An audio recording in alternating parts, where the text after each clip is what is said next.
Welcome to Piece of History. Today, we're diving into two ancient Indian mysteries. One is a masterpiece of art that captures the cosmic rhythm of the universe, and the other? It's a ghost of a river that once nourished an entire civilization and then just vanished. What on earth could connect a divine dance to a ghost river? Well, let's find out. So, look at this.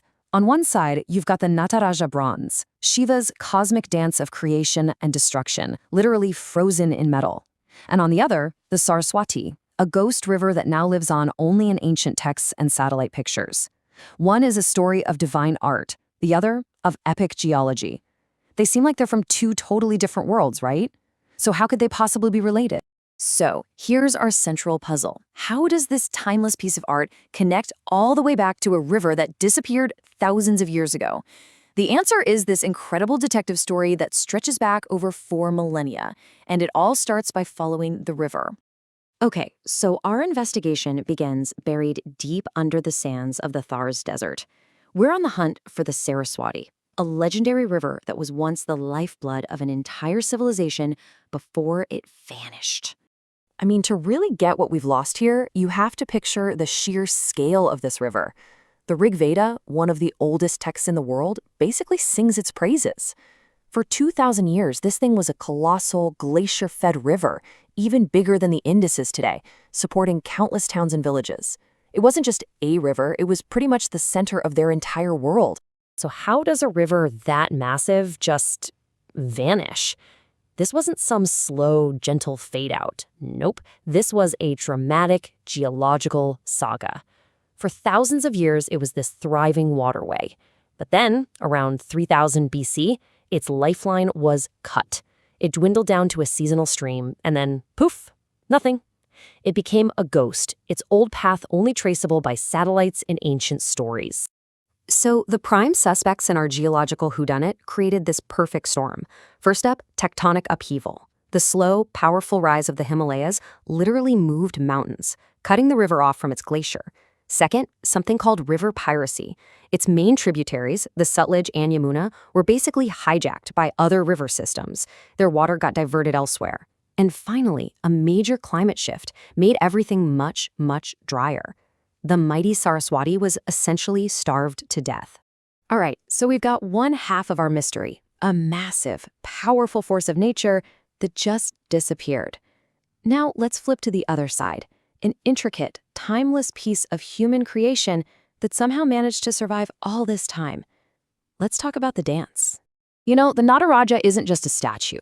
To art historians, it's a masterpiece of form and movement.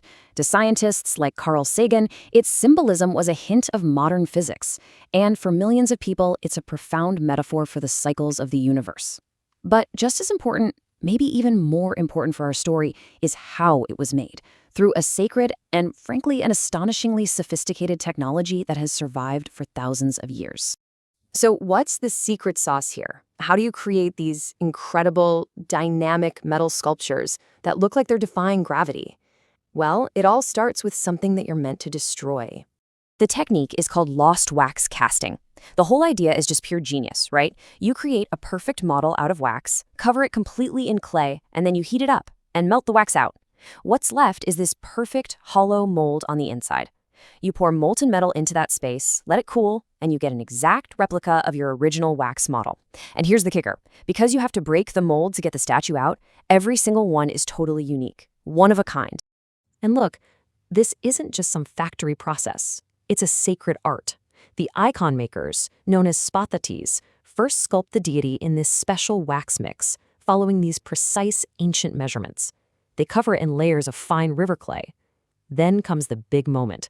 The wax is lost, melted away, and this fiery molten bronze gets poured in. After it cools, the clay is broken away. It's a moment of pure revelation. And in a final sacred ceremony, the eyes are opened, and boom, it's not just a metal object anymore, it's a divine icon. And what's so incredible is that this isn't just ancient history we're talking about. In villages like Swamimalai in South India, this exact tradition is still alive.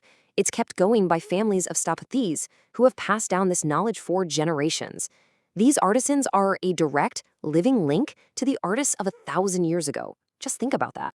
Okay, so now we've got our two threads, a lost river that fed a civilization and a living tradition of bronze casting. How in the world do we connect them? Where do these two lines finally cross? The link we're looking for, it's not from the time of the great Chola kings who perfected the Nataraja. No, we have to go back way, way further. We're talking around 2500 BCE. And the clue? It's not some huge monument. It's tiny. We're talking less than 11 centimeters tall. A miniature masterpiece that holds the key to this entire mystery. Okay, say hello to the dancing girl of Mohenjo-Daro. When she was discovered back in the 1920s, this tiny bronze figurine, with her confident pose and arms loaded with bangles, she just blew archaeologists' minds. As one of them said, there was nothing else like her in the world. But the most important thing about her, for us, isn't just her beauty or her attitude, it's how she was made and where she was found. And here it is. This is the connection. The little dancing girl was almost certainly made using the lost wax technique. Her fluid lines are a dead giveaway. And where was she found? In the ruins of Mohenjo-Daro, one of the greatest cities of the Indus Valley civilization. And what was the lifeline of that civilization? You guessed it, the Saraswati River. That's the link. The artistic DNA of the Nataraja bronze can be traced all the way back to this tiny figurine created by artists who lived on the banks of our Ghost River 4,500 years ago. You know, a connection like this is just such a powerful reminder that history is never really gone. It just echoes forward, sometimes in ways we'd never expect. So what's the big takeaway here? Well, that incredible casting technique that started on the banks of the Saraswati, it's alive and well today in the hands of the Stapatis. The river itself, though it's long gone from the surface, still flows in ancient texts and in the groundwater deep beneath the desert. The Divine Dancer and the Ghost River aren't two separate stories at all. They show us how deeply a culture's art is tied to the very land that gave it life. It really makes you wonder, doesn't it? The past isn't just a bunch of separate facts in a textbook. It's this amazing web of connections.